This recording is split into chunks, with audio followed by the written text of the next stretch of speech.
Good morning students. देखिए, आज अपना अध्याय है अध्याय 8, कार्बन एवं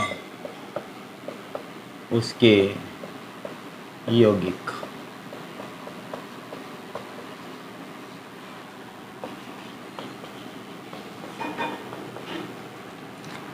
कार्बन एवं उसके यौगिक। तो देखिए, इससे संबंधित जो यौगिक होते हैं कार्बन से संबंधित, वो कार्बनिक यौगिक कहलाते हैं। क्या कहलाते हैं? कार्बनिक यौगिक। अब देखिए, एक वैज्ञानिक हुए थे बर्जीलियस। उन्होंने एक सिद्धांत दिया जिसे कहा जाता है जैव शक्ति सिद्धांत।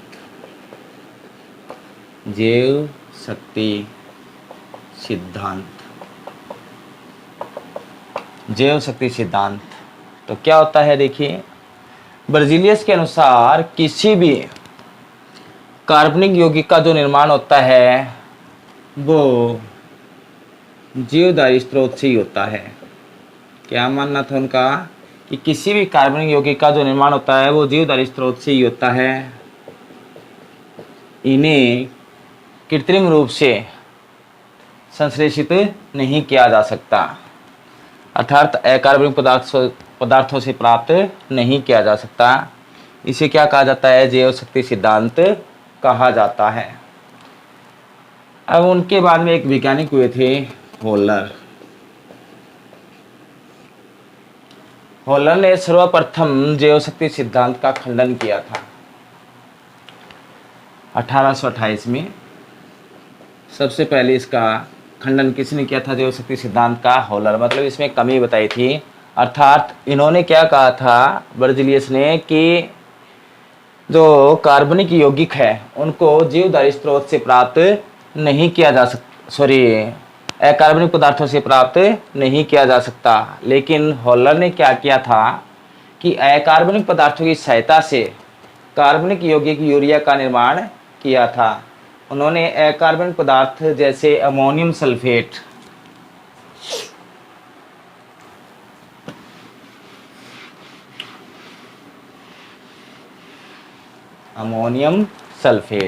तो NH4SO4, ये तो हो गया आपके पास ammonium sulphate.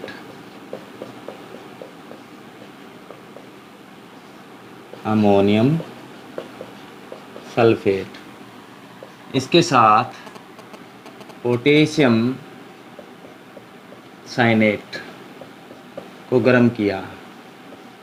Potassium साइनेट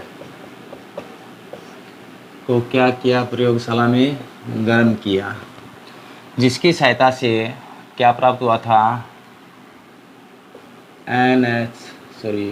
2NH4 CNO plus K2SO4। तो ये आपके पास है अमोनियम साइनेट,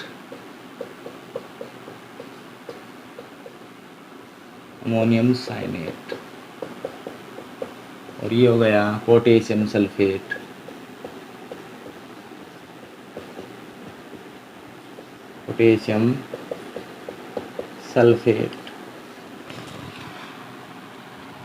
तो इन्होंने क्या बताया था होलर ने कि जब अमोनियम सल्फेट और पोटेशियम साइनेट को प्रयोगशाला में गर्म किया तो इससे अमोनियम साइनेट और पोटेशियम सल्फेट का निर्माण हुआ। इस अमोनियम साइनेट को अपघटित करके, अर्थात NH4CNO अमोनियम साइनेट को गर्म करके यूरिया का निर्माण किया था।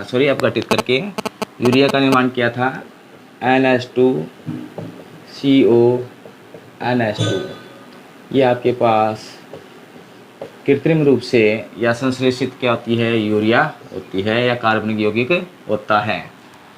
तो इसकी सहायता से जैव शक्ति सिद्धांत जो है उसका क्या किया गया था? खंडन किया गया था। तो ये भी पूछा जा सकता है सर्वप्रथम जो आपके पास कृत्रिम कार्बनिक यौगिक था उसका नाम क्या था? तो यूरिया। ठीक है। उसका रासायनिक सूत्र क्या होता है, NH2CO NH2। ठीक है। अब देखिए चर्चा करते हैं कार्बन पर। आपको पता है कार्बन को C द्वारा व्यक्त किया जाता है, जिसकी परमाणु संख्या और स्थानीय में कितनी होती है, 6 होती है। परमाणु संख्या कितनी होती है इसकी, 6। अब इसके आधार पर इसकी संयोजकता को दर्शाते हैं। तो देखिए एक तो इलेक्ट्रॉनिक विन्यास के आधार पर देख सकते हैं। इलेक्ट्रॉनिक विन्यास किसके आधार पर होता है, ब्लॉक के आधार पर होता है। जैसे 1s2 2s2 2p6 होता है, लेकिन कार्बन की संख्या कितनी होती है, 6। तो 2 यहाँ पर आ गए इलेक्ट्रॉन, 2 यहाँ पर आ गए, 2 p ब्लॉक में और आ जाएंगे। 1s2 2s2 2p2। p block में कितने होने चाहिए थे, 6 होने चाहिए, है कितने, 2। तो कितनी कमी रह गई, 4 की। तो इसकी संयोजकता कितनी हो गई, 4। अर्थात आप यहाँ से भी देख सकते हो, पहले कोष में आपके पास पता है कितने इलेक्ट्रॉन होते हैं, 2। अगले कक्षक में कितने होते हैं, 8 होते हैं। लेकिन कार्बन के पास कितने परमाणु पहले से ही 6। तो यहाँ पर इलेक्ट्रॉन कितने रह गए, 4 रह गए। तो ये इसकी क्या कहलाएगी, संयोजकता। तो कार्बन की जो संयोजकता होती है वो कितनी होती है, 4 होती है। अब इसी आधार पर कार्बन क्या करता है, अनेक यौगिकों का क्या करता है, निर्माण करता है। इन कार्बन यौगिकों के नामकरण से संबंधित 3 पद्धतियाँ प्रचलित है। तो कौन कौन सी है देखिए।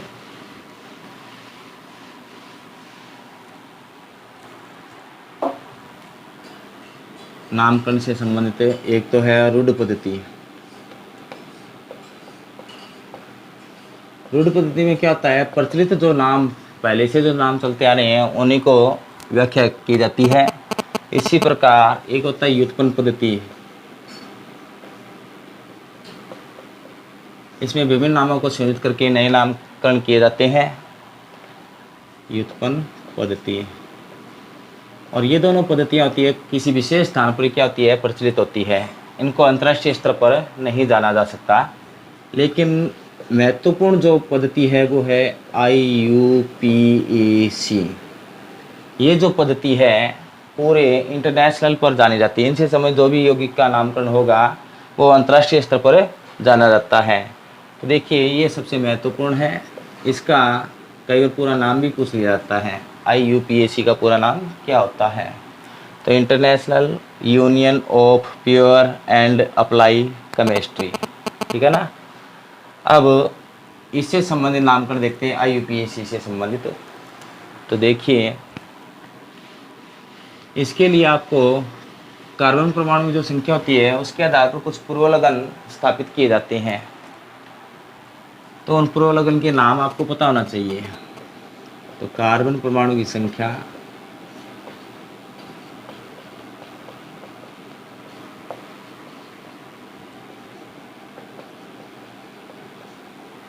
पूर्वलग्न।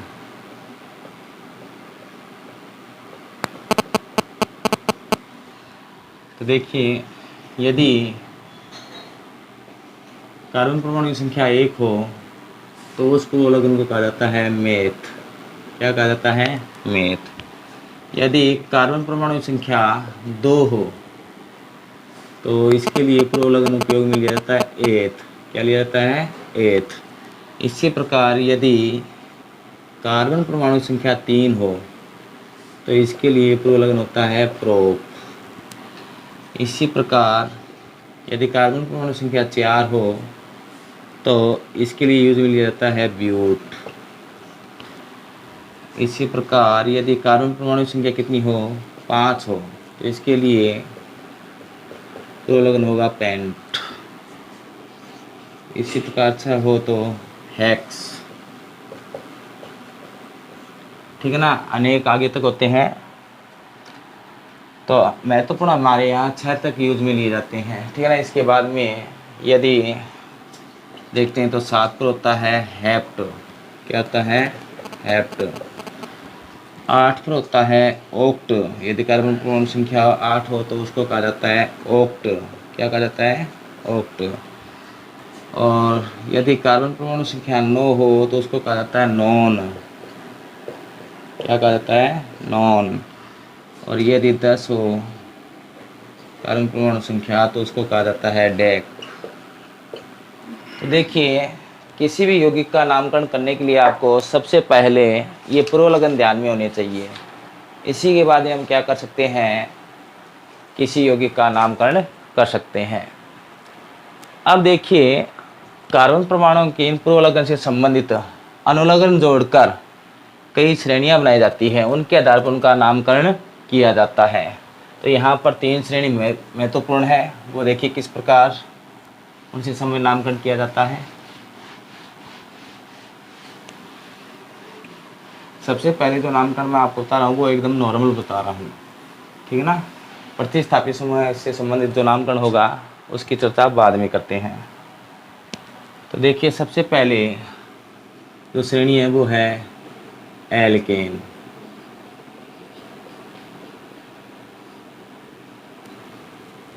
एल्केन जो श्रेणी है इसका जो अनुलग्न होगा वो होगा एन। क्या होगा, एन। लिख देता हूँ अनुलग्न। अनुलग्न क्या होगा इसका, एन। अर्थात कोई भी उच्चारण करेंगे पूर्वलग्न के साथ एन की ध्वनि अवश्य आएगी। और कार्बन कार्बन के मध्य क्या होगा, एक कलबंध होगा। क्या होगा, एक कलबंध। और एक कलबंध को इस प्रकार सिंगल डैश द्वारा व्यक्त किया जाता है।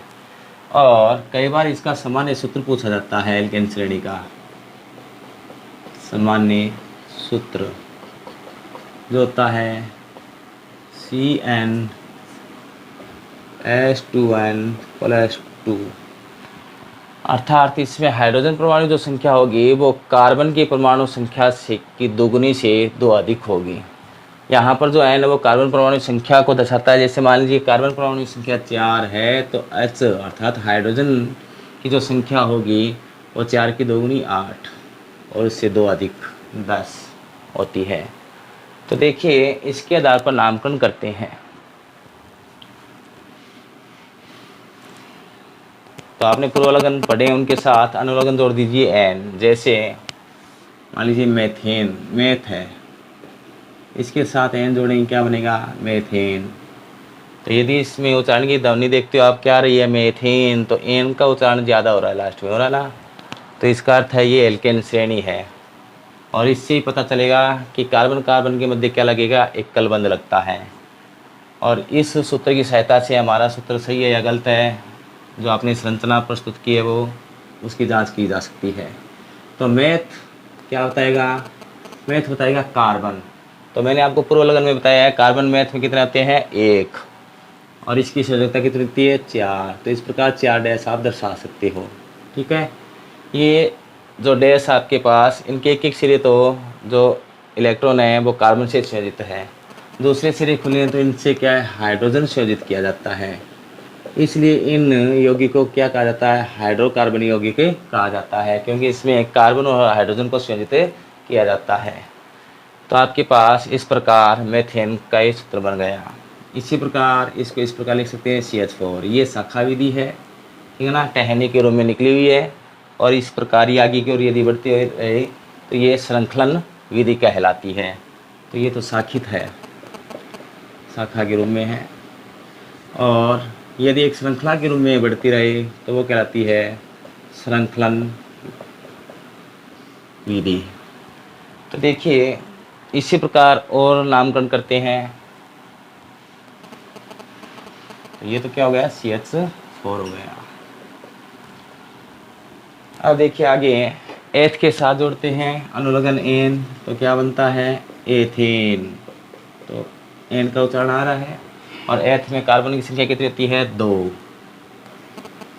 कितनी होती है, 2। अब देखिए यहाँ पर एक महत्वपूर्ण बात बता रहा हूँ मैं आपके पास। ये जो डैश है आपको पता है कार्बन की संयोजकता 4 होती है, कितनी होती है, 4। इसमें ये जो डैश है ये दोनों में संयोजित होगा, अर्थात दोनों में क्या रखा जाएगा, कॉमन रखा जाएगा। तो इसकी संयोजकता 4 होती है, तो 4 डैश लगते हैं, एक ये रहा, 2 3 4। नॉर्मल भाषा बता रहा हूँ, एक ही इसमें है, इसमें भी गिना जाएगा और इसमें भी गिना जाएगा, मतलब वेनिश रखा जाता है दोनों में।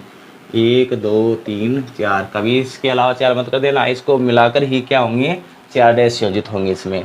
अब देखिए ये जो डैश है बंद है, ये तो आपस में संयोजित है, तो ये इनके सिरे खुले रह गए, तो इन पर क्या संयोजित करेंगे, हाइड्रोजन। अब देखिए यदि ऐसे देखते हैं, इसी के साथ एक डैश था, 3 डैश हमने लगाए तो 3 एच संयोजित हुए, अर्थात जितने डैश की कमी है उतने एच क्या कर दिए जाते हैं, संयोजित कर दिए जाते हैं।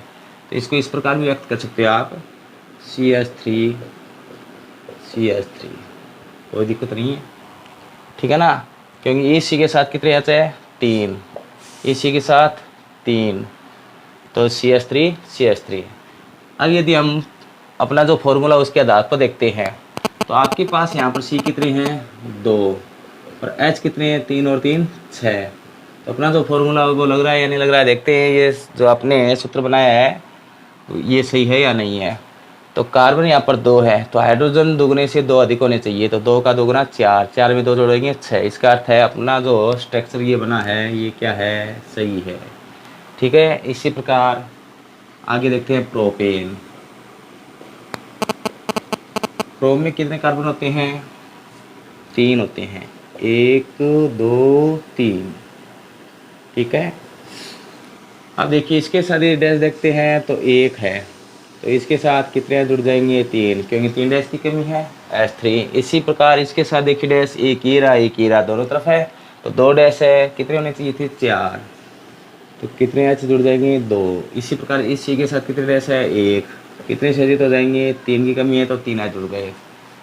अब देखिए यदि देखते हैं सूत्र के अनुसार C कितने हैं, 3, H गिनते हैं, 3 2 5 3 8, तो दोगुने से 2 अधिक है या नहीं, इसका अर्थ है ये भी फॉर्मूला क्या है, सही है। इसी प्रकार करते हैं ब्यूटेन के लिए। ब्यूटेन, तो ब्यूटेन में कार्बन होते हैं 4, 1 2 3 4, कोई दिक्कत नहीं है। इसके साथ यदि देखते हैं तो यहाँ पर डैश 1 है, कितने डैश की कमी है, 3 की, जितने डैश की कमी उतने यहाँ जोड़ दो, H3। इसी प्रकार एक डैश यहाँ पर एक ये रहा, तो इसके साथ कितने डैश है, 2, तो क्या 2 की कमी है तो H2 लग जाएगा। इसी प्रकार इसी के साथ देखते हैं तो एक डैश ये रहा, एक ये रहा, दोनों गिना जाएगा तो H2। इसी के साथ देखते हैं तो एक ही डैश है, तो कितने डैश की कमी है, 3 की, कितने होते हैं, 4, तो एक तो है, 3 की कमी है तो H3। तो देखिए यदि एल्केन श्रेणी पढ़ रहे हो तो यदि लंबी श्रृंखला हो तो शुरुआत में H3, लास्ट में H3 और मध्य में क्या लगता है, H2 लगता है, यदि कोई प्रतिस्थापित समूह से न किया जाए। इसी प्रकार आप पेंटेन के बना सकते हो। पेंट में कार्बन कितने होते हैं, 5, 1 2 3 4 और 5, ठीक है। इसके आधार पे देखते हैं H3 मध्य में क्या लगेगा, H2 H2 H2 और H3, कोई दिक्कत नहीं है। इसी प्रकार एक और बनाकर देखो, हेक्सेन, तो हेक्स में कार्बन कितने होते हैं, 6, 1 2 3 4 5 और 6, सिंगल बॉन्ड लगेगा, इनकी ध्वनि आ रही है, कोई दिक्कत नहीं है। H3 H2 H2 H2 H2 H3 बन गया, कोई दिक्कत नहीं है ये। तो ये थी एल्केन श्रेणी अपनी, इससे संबंधित इस प्रकार आगे की ओर बना सकते हो। तो ध्यान रखना इस श्रेणी में कि एक तो एकल बंध आता है, शुरुआत में H3, लास्ट में H3, बीच में क्या रहा है, H2 H2, वो किसके आधार पर होता है, इसमें प्रतिस्थापित भी ध्यान रखना, आगे करवाएंगे इससे संबंधित। तो नॉर्मल सी बात थी कि आपके पास कितने डैश संयोजित, उसके आधार पर हाइड्रोजन को संयोजित कर दो, ठीक है। यदि इसकी जांच करते हैं तो C इसमें 6 है, H देखते हैं हमारे अनुसार दोगुने से 2 अधिक होने चाहिए, 14, तो देखते हैं 3 2 5 5 2 7 7 2 9 9 2 11 3 14, इसका अर्थ है ये फॉर्मूला क्या अपना सही है एकदम। अगली श्रेणी देखते हैं,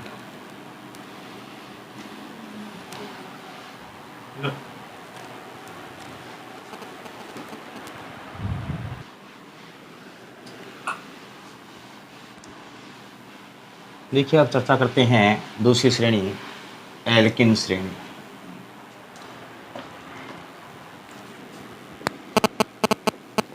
एल्किन श्रेणी,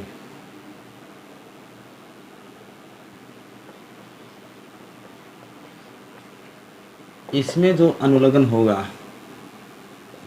क्या अनुलग्न, वो होगा ईन।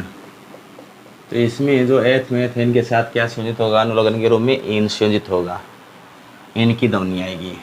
इसी प्रकार दो कार्बन के मध्य, ध्यान रखना इस श्रेणी का नामकरण करने के लिए कम से कम 2 कार्बन की आवश्यकता होती है, ठीक है ना। और 2 कार्बन के बीच में क्या लगेगा, द्विबंध लगेगा। क्या लगेगा, द्विबंध, जिसको इस प्रकार व्यक्त करते हैं डबल डैश। और इसका जो सामान्य सूत्र होता है वो क्या होता है, देखिए ध्यान रखना, कई बार पूछा जाता है सामान्य सूत्र CnH2n, CnH2n, अर्थात इसमें जो हाइड्रोजन होंगे वो कार्बन की संख्या के क्या होंगे, 2 गुने होंगे। तो देखिए इसके आधार पर नामकरण करते हैं। सबसे पहले मेथ के साथ जोड़ते हैं इन, तो क्या बनेगा, मेथीन। तो आपको पता है मैथ में कार्बन की संख्या कितनी होती है, 1 होती है। तो ये बनना क्या है, असंभव है, क्योंकि हमें इस श्रेणी को बनाने के लिए कम से कम 2 कार्बन की आवश्यकता होती है। तो ये नहीं बनेगा, अर्थात ये क्या है, असंभव। ठीक है। अब बनाते हैं इसके बाद में एथ के साथ संयोजित करते हैं इन, तो क्या बनेगा, एथीन। तो एथ तो क्या बताएगा, कार्बन की संख्या को, और इन क्या बताएगा, उसके मध्य क्या बंध आएगा। तो एथ में कार्बन होते हैं 2, कितने होते हैं, 2, और इन लग गया तो आपके पास द्विबंध आ गया। क्या आ गया, द्विबंध आ गया। अब इसके आधार पर देखते हैं कि सी के साथ 2 डैश आ चुके हैं, तो कितने की कमी है, 2 की, तो क्या लग जाएगा, H2। इसके साथ भी कितने हैं, 2, तो 2 डैश की कमी है, तो क्या आ जाएगा, H2। तो आपके पास ये जो संरचना बनी है किस प्रकार बनी है, CH2 CH2, ठीक है ना। इसी प्रकार 3 नंबर पर प्रोपीन। तो प्रोप में आपको पता है कार्बन कितने होते हैं, 3, 1 2 3। अब इसमें हमेशा ध्यान रखना, कभी प्रत्येक कार्बन के साथ द्विबंध मत लगा देना, सिर्फ समूह में एक जगह लगा देना, ठीक है ना। तो इसके आधार पर देखते हैं, यहाँ पर जैसे हमने लगा दिया द्विबंध, ठीक है, और वो इस सिस्टम है हाइड्रोजन परमाणु को संयोजित करना है। तो इसी के साथ डैश कितना है, 1, तो कितनी कमी है, 3 की, H3। इसी के साथ डैश 2 ये रहे, 1 ये रहा, 3 है, तो कितनी कमी है, 1 की, क्योंकि 4 डैश होते हैं कार्बन के साथ, 1 की कमी है, तो H संयोजित कर दो। इसी प्रकार इसी के साथ ये दोनों डैश है, तो 2 की कमी है, तो क्या लिखेंगे, H2, ठीक है। तो देखिए अब हम अपने सूत्र की जांच करते हैं कि लिखा हुआ सूत्र है वो सही है या गलत है। तो इसके आधार पर देखते हैं, देखिए C यहाँ पर कितनी है, 2, H है 4, ठीक है ना। तो इसका अर्थ है आपके पास हाइड्रोजन परमाणु है वो कार्बन परमाणु संख्या क्या है, 2 गुना है, ठीक है। इसी प्रकार इसमें देखते हैं, हमारे अनुसार कार्बन कितने इसमें, 3 है प्रोप में, तो प्रोपिन में होने कितने चाहिए, हाइड्रोजन का सूत्र के अनुसार 6। तो गिनते हैं, हाइड्रोजन 3 और 1 4, 4 और 2 6, इसका अर्थ ये भी सही है, क्यों 2 गुने प्राप्त हो रहे हैं। इसी प्रकार 4 नंबर पर होता है ब्यूट, ब्यूट के साथ जोड़ते हैं ब्यूटीन। तो ब्यूट में कार्बन कितने होते हैं, 4 होते हैं, 1 2 3 और 4। अब देखिए इसमें द्विबंध लगाते हैं, संयोजित करते हैं, तो किस प्रकार करेंगे, यहाँ पर कर सकते हो, यहाँ पर कर सकते हो, और यहाँ पर मध्य में करते हैं तो थोड़ा उचित रहता है, सूत्र सही बनता है। इसी के साथ देखते हैं डैश कितना है, 1, तो H3, तो 3 की कमी है, H3 आ गया। इसके साथ देखते हैं 2 और 1 3, तो 3 डैश है, 1 डैश की कमी है, तो 1 H संयोजित हो जाएगा। इसी प्रकार इसके साथ देखते हैं 2 ये गिने जाएंगे, 1 ये रहा, 3, तो 1 की कमी है, तो 1 H जोड़ दो। इसी के साथ 1 डैश है, तो कितने डैश होते हैं इसी के साथ, 4, तो 3 की कमी हो गई, तो क्या हो जाएगा, H3, ठीक है। अब देखते हैं कार्बन, तो इसमें 4 है, हाइड्रोजन देखते हैं 3 और 1 4, 4 और 1 5, 5 3 8, तो 2 गुने हो गए या नहीं हो गई। तो इसका अर्थ है ये फॉर्मूला भी अपना क्या है, सही है। इसके बाद में देखते हैं पेंटीन। तो देखिए पेंट में कार्बन कितने होते हैं? 5। 1 2 3 4 और 5। आपको मैंने पहले बताया था ब्यूट पेंट ये जो है ये सिर्फ कार्बन की संख्या को दर्शाते हैं। इनके आगे जो अनुलग्न संयोजित है वो उनसे संबंधित बंध को दर्शाते हैं। द्विबंध आएगा, त्रिबंध आएगा या एकल बंध आएगा। अब देखते हैं इसके आधार पर पेंटीन, तो इनकी ध्वनि आ रही है तो किन्हीं भी 2 कार्बन के मध्य द्विबंध लगा दो, चाहे जैसे यहाँ पर लगा दिया हमने मान लीजिए। और वैसा वैसा है एक इसी के साथ डैश कितना है? 1 है तो H3 संयोजित हो गया, 3 की कमी थी। इसके साथ 1 डैश ये रहा, 1 ये रहा, तो कितनी कमी रह गई? 2 की, तो H2 संयोजित होगा। इसी प्रकार इसके साथ सी के साथ देखते हैं 2 और 1 3 डैश है तो 1 डैश की कमी है तो H संयोजित होगा। इसी प्रकार इसके साथ देखते हैं 1 और 2 3 तो 1 की कमी है H। इसके साथ देखते हैं सिर्फ 1 ही है तो कितनी कमी रहेगी डैश की? 3 की, तो H3 संयोजित हो जाएगा। ठीक है, अपना फॉर्मूला देखते हैं। पेंट में कार्बन कितने थे? 5। तो हमारे अनुसार हाइड्रोजन कितने होने चाहिए? 10। देखते हैं कि इसमें 10, 3 और 2 5, 5 और 1 6, 6 और 1 7, 7 और 3 10, ये भी सही है। इसी प्रकार लास्ट देखिए हेक्सीन। हेक्स में कितने कार्बन होते हैं? 6। 1 2 3 4 5 और 6। जैसे हमने यहाँ पर द्विबंध लगा दिया, बना सकते हो आराम से। यहाँ पर क्या आएगा? H3, यहाँ पर H2, यहाँ पर देखिए 1 और 2 3 तो यहाँ पर H आएगा, 2 और 1 3, 1 डैश की कमी H, यहाँ पर 1 और 2 तो 2 की कमी है तो H2, यहाँ पर H3। तो इस प्रकार आपके पास एल्केन श्रेणी का आप नामकरण कर सकते हो। इसका सामान्य सूत्र ध्यान रखना, इसे संबंधी यौगिक का किस प्रकार संरचना सूत्र बनाया जाता है। ठीक है, नेक्स्ट क्लास में बताएंगे अगली श्रेणी एल्काइन श्रेणी। ठीक है, ओके।